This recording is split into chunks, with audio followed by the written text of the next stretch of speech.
I don't know. I'm so appreciative and so grateful. Please don't fire us. Please, please keep me.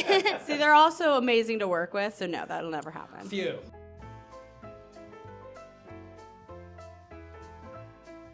Hello, I'm Alex Brightman, and I play Adam and Sir Pentious in Hazbin Hotel. Hi, I'm Vivienne Medrano, and I am the creator of Hazbin Hotel. Hi, I'm Kimiko Glenn, and I play Nifty and Susan in Hazbin Hotel.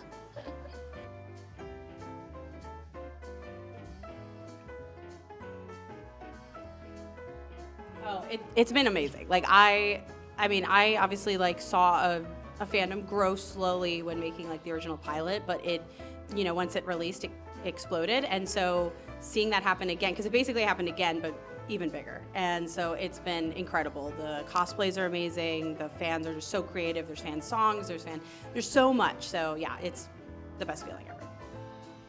I was just going to say, from being a part of the show to about 2 minutes after being part of the show, I noticed people dressing up as these characters. Well, I've never seen something so instantly popular.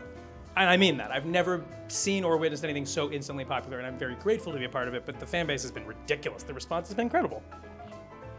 I think it's like super rare to be a part of something so huge and so well received, and so I don't know, there's such a big avid fan base that, like, I don't know, I'm so appreciative and so grateful. Please don't fire us. Please, please keep me. See, they're also amazing to work with, so no, that'll never happen. Phew.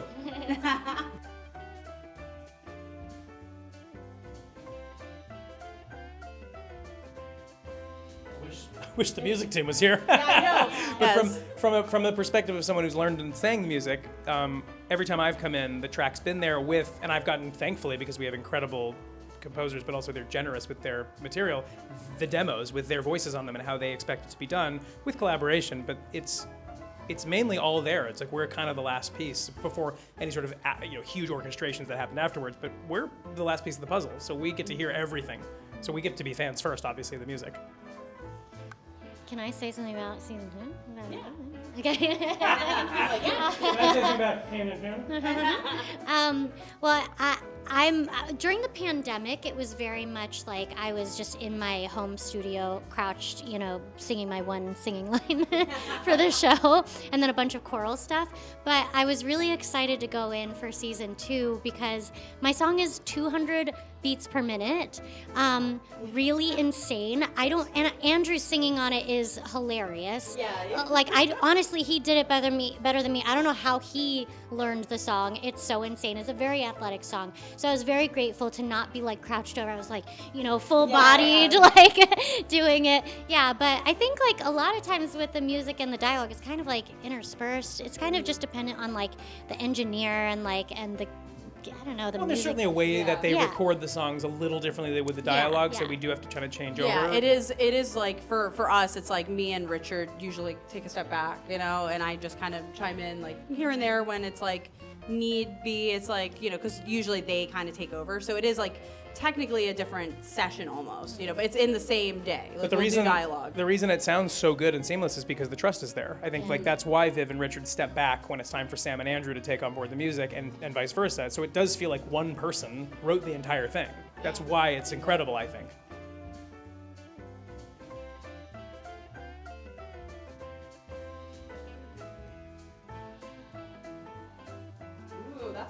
I feel like a good bit is, obviously we have the scripts, and the scripts are locked, and we always get like an as-written version, but me and Richard really do encourage everybody to improvise, especially online. Sometimes there's like just full-on Walla stuff, and Walla, technical animation term, is basically just gibberish, or it's like the crowd sound, like, when you have a crowd, Walla is like what they're saying. And we encourage people to just make stuff up. And so some of the funniest stuff happens in that. And so you'll have these weird lines. And I feel like there's some really funny Walla lines in the show that I just can't. Season 2 is going to have some great ones. Season 2 has some really good ones. We had a real Walla runner with me out of nowhere about the guy that I think left his coffee pot on or something like that. If you listen closely in season 2, there's a runner of a guy who's just left his coffee pot on in the crowd. Yeah. So every once in a while you'll hear him go, I left my coffee pot on. Like you hear it kind of in the background. But I've tried to weave a story through improv. Yeah, that I will say, like, that is the easiest way to do it too. Is like you'll choose that beat, and then we'd keep going, and we're like, that's the coffee pot guy now. All right, so let's go. Right. Like Joel had a really funny one. I won't tell the context, but like he keeps going like, and like he progressively changes what he did to his wife. So he's like, my wife left me, then I killed my wife, and like and he just keeps going like that. And we were like, okay, we're keeping all of this, and it just progressively in the crowd, you're just gonna hear this guy who killed his wife and then regrets it. Did you improvise a lot? I think, well, it's sort of a combination because, like, I do the lines as written, and then there's some, like, leeway, but also I think you guys collaborate a lot as well. I remember the mother bug line just being kind of a thrown in, a tossed in thing that didn't exist in the script. Hashtag mother bug. Yeah, I think that one was one that we let you, like, play with because it was probably, like, much simpler, and then we were like playing with it because what's fun too is that Richard also just being an actor as well and an improviser, he always comes up with something. I feel like almost all his ideas are really crass too. They're crasser than anything I could have come up with. So if there's something really like weird in the background, that's why. It's Richard. I'm blaming him. It's Richard. Hashtag mother bug. I could be wrong on this, but I think Susan, I didn't know her name was Susan. I think she was a zombie, like, person, crowd person. Right. And then she became Susan. Later. We wrote her specifically in as a later, like that was kind of a later addition to the script. I'm so glad though, because it's one of my favorite jokes in the whole thing. Funny. It's so fun. Yeah.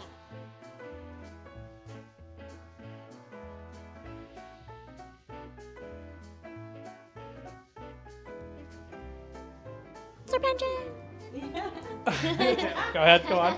Yeah, I loved it. Sir Pentious. She's a big Sir Pentious fan. Yeah, I am. I love your art. It's so great. I love your nice. work. I gotta be honest with the kind of the relationship I liked a lot, randomly and weirdly enough, is Adam and Lute.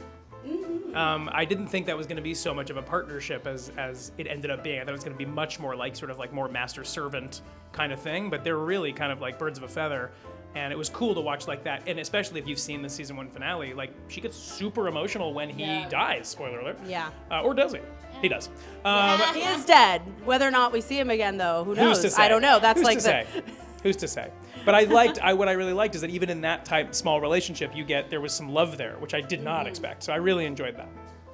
Yeah, they were specifically really fun to write because I really like duos and fun duos, and I always like that one henchman that's kind of just too into it. Yeah. But I like that, he like weirdly respected it, but like maybe never knew that she cared that much, right.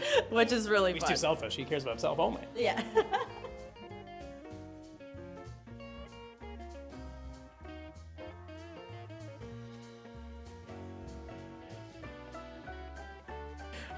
Listen, I can say one thing for sure. If there is a musical theater episode, which by the way, all of them are kind of musical theater episodes, but if there's an actual like right away like diegetic musical theater episode, nothing would make me happier in the hotel than to watch the entirety of Who Is in the Hotel do the goodnight song from Sound of Music. So long, farewell. Why did Sound of Music come into my head too? Because they on the stairs and have Nifty go good night. You know what I mean? Perfect. And have them all up the stairs. It'd be this beautiful little homage. Anyway, something to think about. I love. Yes, I mean that would be such a fun one to do. My gut one, not only because it's special to me, but also just because I think it would be funny, is Annie, because it's like the junior musical everyone does, and for me, it was my first real experience with musical theater because it was mandatory to be an Annie in my school. Yeah, it was literally it was in my elementary school, our 5th grade. It was mandatory to be in the school musical, and ours was Annie. You're telling me it was Manny to be an Annie? Yes. Manny. So all these kids that like wanted nothing to do with musical theater, and they were all like they played like there were more orphans in this one, and there was like more. Well, Hannigan was played by my friend who went into musical theater. So. Who's playing Hannigan in the Hazbin one? Oh, in the Who's Hannigan? Who's Hannigan? Alastor. I was just gonna say. Yeah, I think Alastor. Make but I love Hannigan. the idea of Charlie picking this very like wholesome musical that's very child friendly and forcing them all to be in it. Yeah. It would just be the Fat funniest. Nuggets is Sandy. Yeah. Right. Yeah. So Angel has to be Annie. Angel has to be Annie. Yeah, that would be horrible. That would be so chaotic. But I love Caked in it. cocaine. Yeah. Everyone watching this, that's your new fan art assignment. Hashtag caked in cocaine. I'm going to see all the characters as Annie. Do you have one? I mean, I literally thought Sound of Music. Why do we think Sound of Music? I don't know why. I don't know why, but maybe it's meant to be. I don't know. I love your idea of Annie. That's hilarious.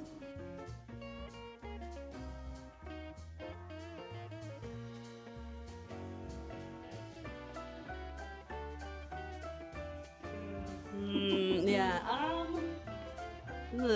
I feel like I've done all my safety ones. Obviously, the Nifty has a song, which is exciting. I said, Pentious is clearly yes, in heaven. Pentious is in heaven now, which is fun.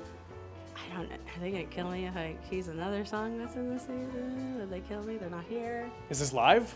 Is it live? Then you can tell them to cut it later. Okay, true. All right. Well, I think this is safe, and you know, it's more. I can say Pentious and Cherry might have a song, which is exciting. Maybe. Maybe that was too big of a bombshell, but we don't, but maybe we do. maybe we do. Actually, there you go. Maybe. Maybe. I don't know, but But maybe not. I think that's a fun one. We do. We have a song here.